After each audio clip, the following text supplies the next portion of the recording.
Welcome to Inside ISAPN, where we explore the pulse of advanced practice nursing in Illinois. Today, I'm your host, and I am Dr. April Odom, the immediate past president of ISAPN. And today's episode is extra special because at the beginning of the year, Chris and I started off this podcast together, and now he's transitioned to the current president, and I'm transitioning to the immediate past president. Our president-elect will be Yvonne Tambali for this year, and Yvonne has been on the board as the program chair for the last two terms, which has been 8 years, and now she'll be transitioning to president-elect. So we'll start off next year speaking with her and her goals for this year. But today, Chris and I are going to reflect on leadership transitions, the support that keeps this organization moving forward, and what 2026 has in store for APRNs across Illinois. And if you've ever thought, I don't really need an organization, stay tuned. This conversation will show you why being part of ISAPN is not just optional. It's how we protect our profession, grow as leaders, and shape the future of healthcare. All right, Chris. So thanks for joining me again. It's good to close this full circle moment out. But you are officially now in the role of ISAPN president after serving as president-elect. So now, how does it feel to be in the driver's seat or the hot seat? Well, big shoes to fill, April. I mean, to follow after you is a tough act, to say the least. And there's nothing better than having a strong leader being ahead of you as you ascend into the position of being president on the ISAPN board, but also any organization, right? So, I think it's an exciting time for APRNs in the state of Illinois. We have a lot of stuff, momentum going for us, and we have some headwinds that are working against us. And so that is essentially why we would want people to join our organization. And I'll, of course, make a special call out or shout out for all APRNs, and I mean that really wholeheartedly. I am, as many people know, both a CRNA and a nurse practitioner, and we really need CRNAs to join ISAPN. We are fortunate to have a coalition of nurse practitioners, nurse midwives, and clinical nurse specialists be part of our organization because they don't necessarily have a state level organization to represent their interests. But CRNAs do. And so they are, kind of tied to that. But we really want to see all APRNs moving forward together. The physicians, when they go to the Capitol, always are kind of in numbers as physicians. We need to do the same thing with nursing, and that also includes registered nurses, LPNs, and even certified nursing assistants. Really, we have to think about the totality because many of us have transitioned through multiple roles. So, long-winded answer to a short question of how I feel, but I feel really positive. Yeah.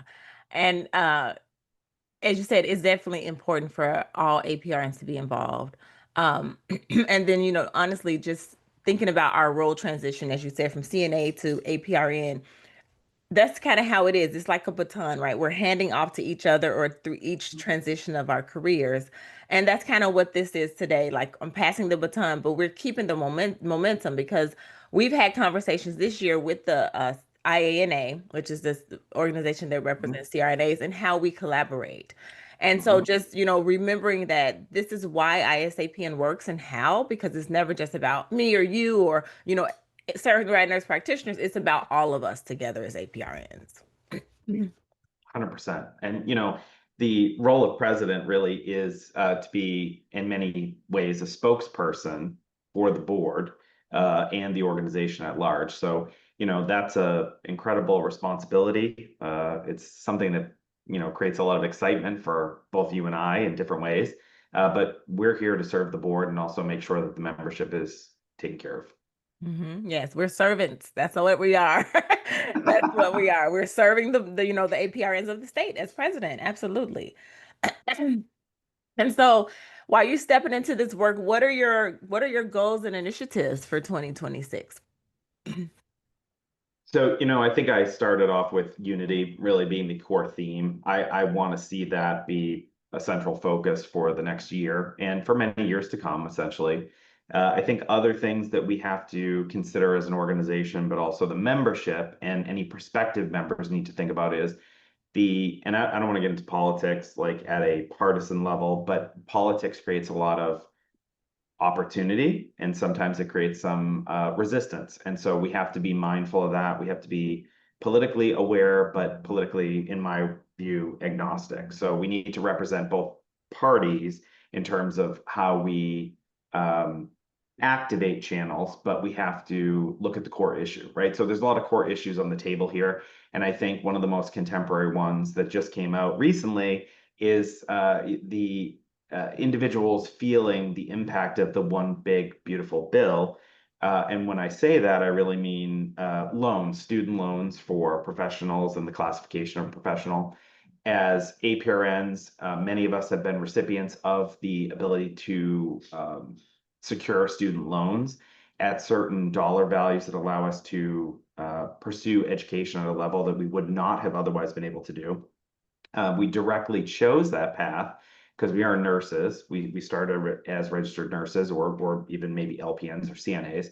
But going into that graduate education, we do need certain financing to get there. And that is really a force multiplier. So I think that is one of the contemporary issues that we'll have to be addressing nationally, but state-based support could maybe be the solution for that. So unity, professional education financing is going to be another issue. We have to look at full practice authority for all APRNs. So that would be including CRNAs. We have nurse practitioners in the state that have had that recognition for a long time. We just secured it for the nurse midwifery community. And then I think after that, it is a couple of smaller things that are more administrative, but the last being getting parity when we talk about medical staff privileges and serving on medical staff. That is such a traditional definition, but ultimately, as physicians, dentists, podiatrists have seen physician assistants, nurse practitioners, nurse midwives, and CRNAs join the ranks, we should all be at the table looking at that as we privilege each other. Mm-hmm. So Mm-hmm. again, long-winded answer. You sounds like you got a large agenda though. That's good. Ah, well, I But learned from the best, April. what's important though to, remember and to know that, as leaders of this organization, these are things that we say, okay, this is what I want to see continue through my term as president. But you're Right. not doing it alone. You No. have board members, we have an executive director, we have a lobbyist. So we have support. None of this is done in isolation. None of this is done by one person. Like there's no way one person can do all this. And that's why it's important to be a part of this community and have this mentorship where we have this president-elect, president, immediate past president mentorship so that we can continue to support each other through all these tough decisions and tough fights and like all these things that we have to go through. So it's a really great community to be involved in. Absolutely. And so yeah, so So as I said, like, being an ISAPN, of course, leadership is not in isolation. Um, And so, even not just in ISAP and Chris, but in and outside, just from your years of experience, how has mentorship helped you now, be ready for this presidency? You probably were already ready, but well, you're never really fully ready until you start doing it, as you well know, right? I mean, I think you have a lot of core elements of aptitude that uh, translate from other experiences, but I don't think you're fully ready until you take the role. But mentorship really can't be understated. We've both been the recipient of mentorship. I was telling someone the story on a flight home last night about a program director who um, looked different than myself and also had many years of experience, admitting prospective students into a CRNA program.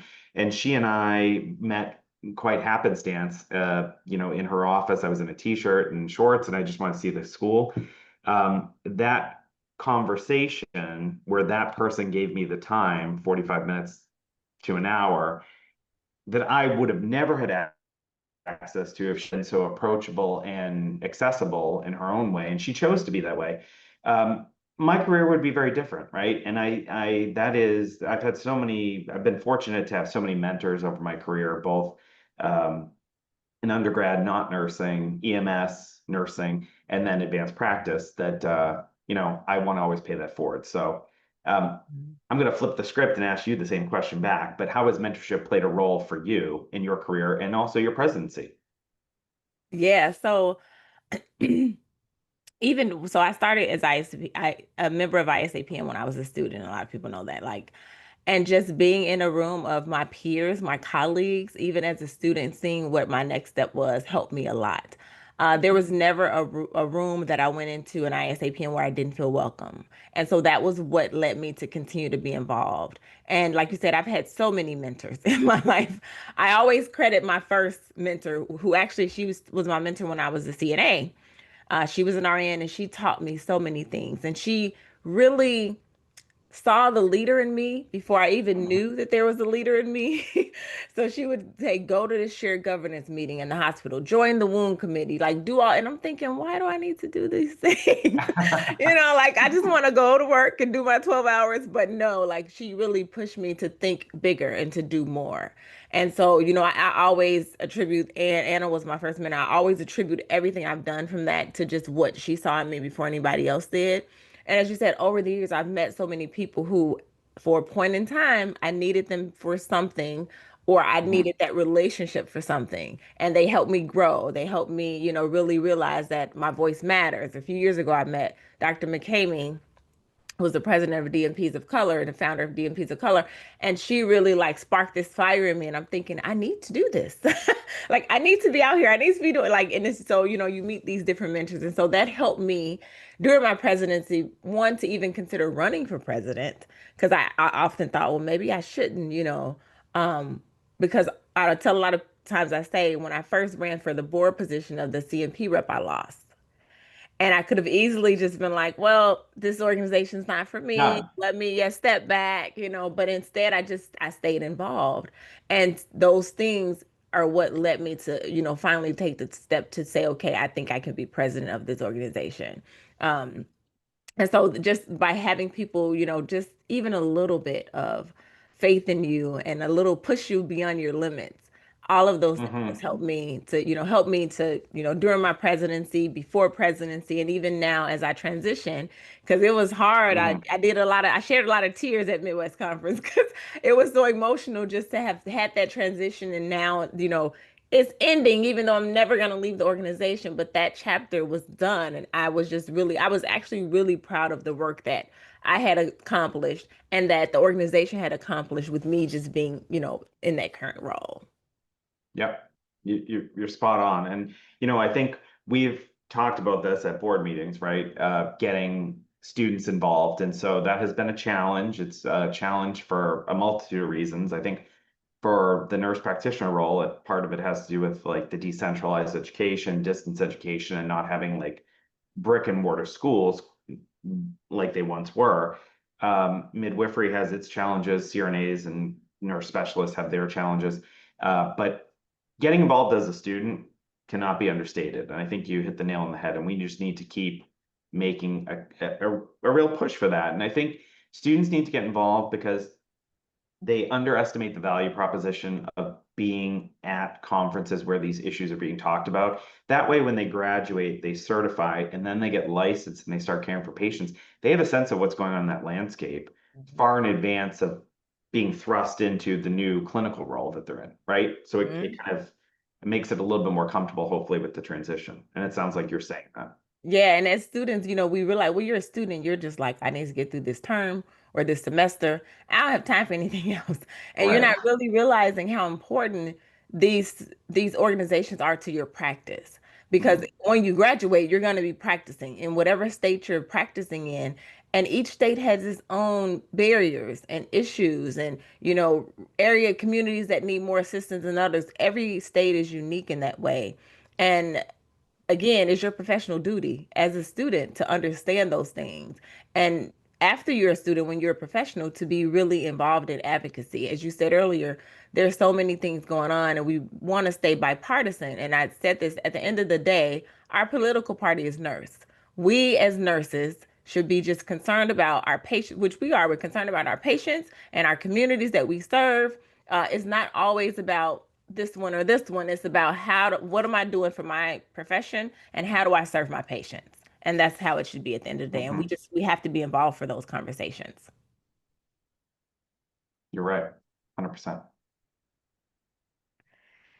All right, so yeah, so this I is always like I, I know we got off on a tangent, right? But it's good because those are the things that well, it's easy to students talk to one hear. another. Yeah. And students need to hear this. They need to understand this because they don't often understand like what it means to be in an organization because they feel like, oh, it doesn't apply to me, or this organization's not for me, or I don't know what they're gonna do for me. But it's not always about what they're gonna do for you. What can you offer? And how can you contribute? And Yeah, as you said it before, people before us did this work.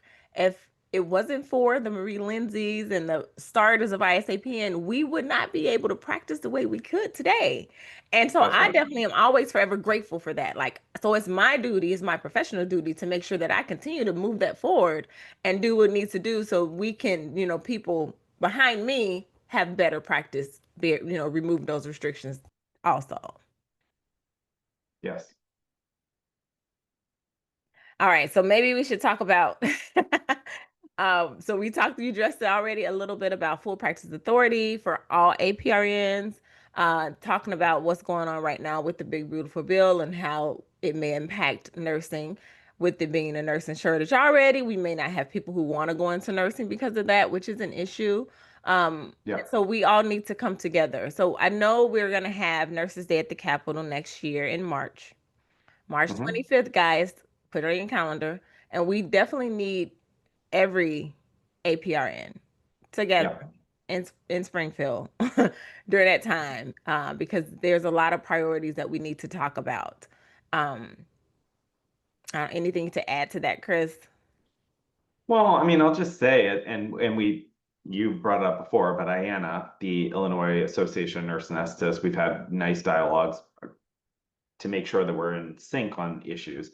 But I had the privilege or opportunity to go for the first time to Nurse Day at the Capitol in Springfield last year. And, it's not fun to be the only token CRNA in the room, right? And you don't want everyone looking at you like you're a zoo animal. So let's get more representation there for CRNAs and nurse midwives.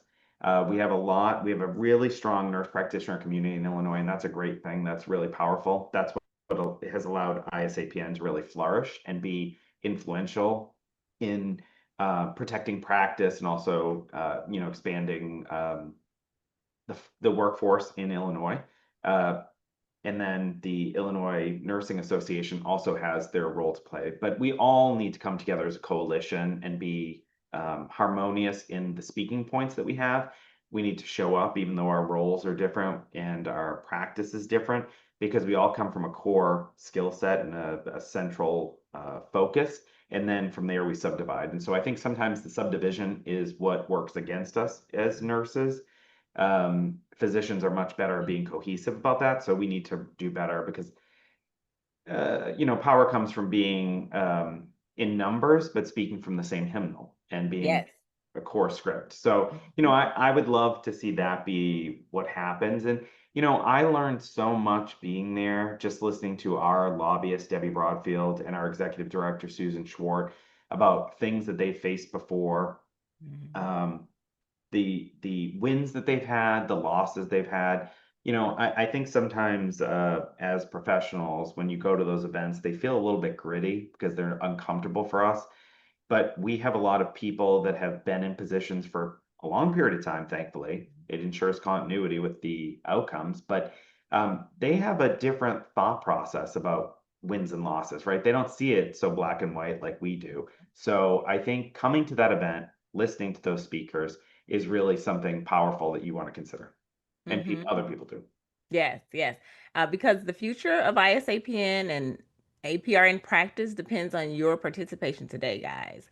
The more we grow our membership, the more influence we have across the state and in Springfield. And then we have, like Chris said, our voices are is just going to be more powerful in numbers. Hmm. So this leads us right into talking to that APRN who's listening, thinking, I don't need an organization. I'm fine. I'm, with my hospital or my system, and they're gonna help me. But what would you say? Why does ISAPN matter? Even if you think you don't, that we don't, because we do. because we represent people regardless of whether they're members or not, and that is powerful in and of itself. So even if you haven't been a member, you were a member and you let it expire, or you're considering joining, now's the time. So there's never a bad time to rejoin, and that is something that we feel is, very strong and important. But it's about connection. It's not just about meetings, mentorship, but you get so much more for the membership cost than what you're actually spending from a dollar value. So we really think that it's about strength, showing up together, having a professional home. And we've all had the ability to connect with people that we wouldn't otherwise get to meet across the state and listen to practice, because we're so used to kind of like seeing our own sphere of influence. I think that's really important to get outside perspective. And that's my Mhm. take, but what do you think, April? Yeah, I definitely like every voice matters. No matter, you don't have to be on the board. You can be on a committee. You can, just come to events. I swear this last, this Midwest conference, it was just so, the vibe was different. Like all the connections, like you said, being in rooms where you may have never even talked to someone or met someone. It was just so great. Not this year, last year, Midwest conference, there was a she was a nurse practitioner, but she was an APRN. She came from Southern Illinois, and it was her very first conference. And she came to conference and we welcomed her and she was like, "This is so fun. I've never been to a conference like this before." And she came back this year and I was like, "Hi, Lori." And she was just so excited just to be in these spaces. Yeah. And and that I think that's what we've really made it. We've really been focused on making sure our members are appreciated, Mhm. making sure that they know that we all have a place and we have a voice and we want to welcome you and your ideas and your thoughts and just to be in the room with different people. I always say your network is your net worth. You have to get out. You have to network. You have to be in these spaces because you never know who you're going to meet. You never know who can help you, who you can help, what collaboration you guys could do. But it's just so much more. It's about having your voice and building that community, and that's what I really love about ISAPN. And there's something I just maybe want to add to that, because I just came from another conference, and multiple people said, did you enjoy the content? Sometimes you do, sometimes you don't, quite honestly. But I do think that there is a value with showing up, right? And having those conversations. Sometimes like the content isn't germane to what I practice in. It's going to be the same for everyone else, right? I appreciated going to the pharmacology conference last year and Midwest conference the year prior, because there are a lot of topics that do touch on my practice that aren't specifically my responsibility. And I think that makes you such a, it really does sharpen you as a practitioner to hear those kind of other people practicing deeper in a space. And it makes kind of neural connections that you otherwise wouldn't make. So, Yeah, yeah. Well, so as we close out, as we are now, it's almost December. I really can't even believe it. But maybe you can share what's one thing you're most grateful for, and maybe or one thing you're most excited about. okay. And then I'll pass that back to you so you can Okay. prepare for it. Grateful.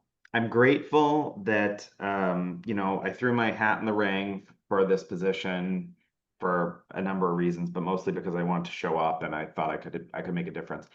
I'm most grateful for the fact that individuals that they voted for me, but really that they believed in me. And I feel that now. And so that's something that I'm most grateful for. And then going forward, what am I most excited for? I think really the future is bright, the potential is unlimited, and with individuals, if we continue um, encouraging, influencing, motivating people like you and I to take this on, the organization will be strong. And so that's going to be your charge when you leave, my charge here now when I leave, to continue that leadership progression, because the more people that cycle through this, the better we're going to be as an organization. So Mhm. that's mine. Yours, grateful and excited. So I'm very grateful that I had the the honor of serving as president of this organization. I'm grateful that we had a really great year. As you mentioned, Nurses Day at the Capitol. We normally have, because we share that with A&A Illinois, and it's not normally as many APRNs there. And I was so glad that we had literally almost equal number of APRNs as RNs, and we had almost the entire board there. So for me, Mhm. that was just like something that I really treasure. So I appreciate everyone's support. The support that I've had this year, I'm definitely grateful for that. All every time I say I'm going somewhere, my girls, my NP girls are like, yes, we're going too, and like that just helps you stay motivated and keep that momentum. So I'm looking forward to seeing new leadership. I'm really excited about and this, you're going to bring a different perspective because I know that sometimes we need some fresh ideas and some fresh thoughts, and everybody has something to bring because Yeah. every year the goal is to be stronger and Mhm. to help other APRNs be more confident, to become leaders, and like you said, to tap on the next people and say, "Hey, come on, join us. Come on, do this. Run for this position," because that's what keeps us going. You can't, we all can't do it forever. No one person can, and so we have to think of our succession plan and think about who's next. So I'm excited. We have a really great board this year. We have a dynamic, diverse board. So I'm really excited about that to see like what new ideas we're going to bring and how we're going to continue to make connections and build partnerships and serve the patients of Illinois. Awesome. I love it. Thank you. You too. It's always so fun talking to you, Chris. Easy. Yes. Well, I guess we can wrap up and thank you, Chris, for joining me. As we ended this current episode next year, Chris will be taking over as the host. So maybe I'll come back on in another capacity sometime next year. I'd love that.